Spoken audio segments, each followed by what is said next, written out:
Hi, students. Welcome back to another session of Robinson Crusoe Discovers a Footprint. Today, we are going to do something different. All right, let us see what that is.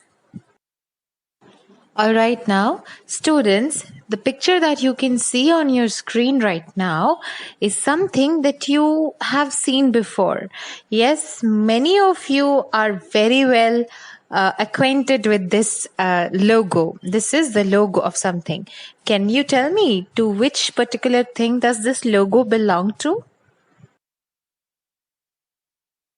Yes, you're absolutely right. This belongs to Extramarks. Remember when you were going to school at that time, after we finished every literature class, we also used to see what is there on Extramarks. Okay, we loved watching it because it had many animations. It was very colorful, and you also got to know a little extra about the chapter with some new word meanings. Yes, do you remember all of that? Today, after so many months, again you are going to see the Extramarks video of this chapter, Robinson Crusoe Discovers a Footprint.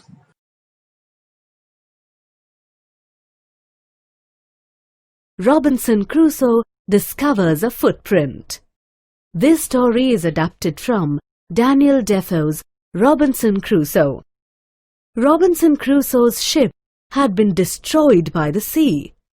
He had been alone for many years and longed for company. One day he discovered a footprint on the sand. Let's find out what he did then.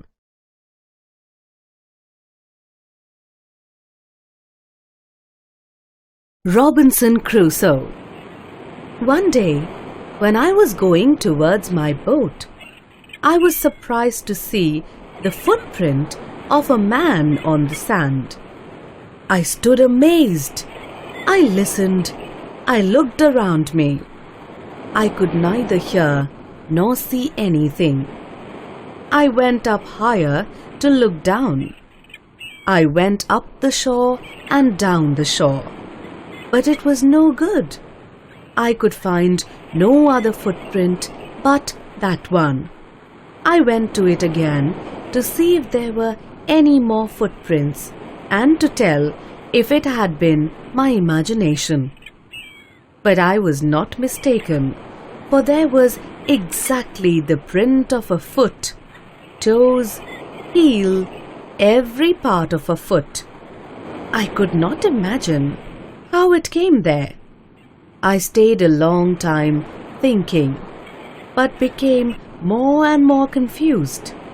At last I returned home very frightened, looking behind me after every 2 or 3 steps, mistaking every bush and tree to be a man. When I came to my cave, which I called my castle, I ran inside it as if I was being chased. I do not remember whether I used the ladder or went in by the hole in the rock, which I called the door. I ran for cover faster than any animal could run. I did not sleep that night. The more I thought about what I had seen, the more afraid I became.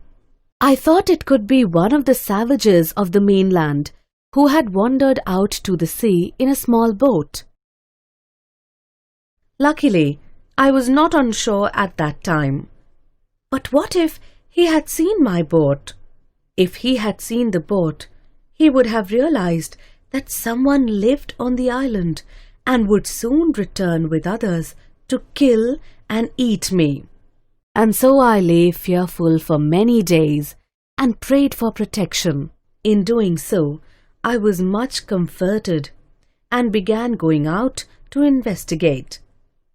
But even now, as I went forward, I looked behind me frequently because I was still very frightened. However, as I went about for 2 or 3 days and saw nothing, I became a little bolder. I decided to go down to the shore again and examine the footprint once more. I decided to measure it with my own footmark. As I came closer to the footprint, I realized that it could not be my footprint because I had not come to this part of the beach since a long time. Secondly, as I placed my foot alongside that footprint, it seemed larger than my own. My fear returned. I went home again, believing that there was someone there. The island was inhabited.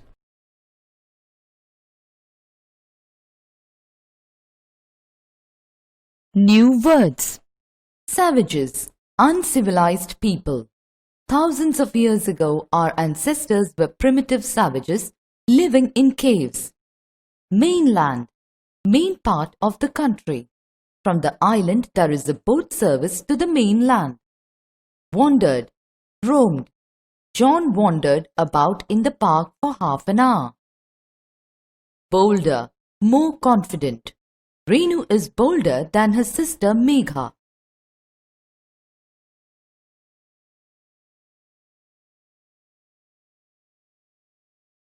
Hi, I'm teacher Aparna.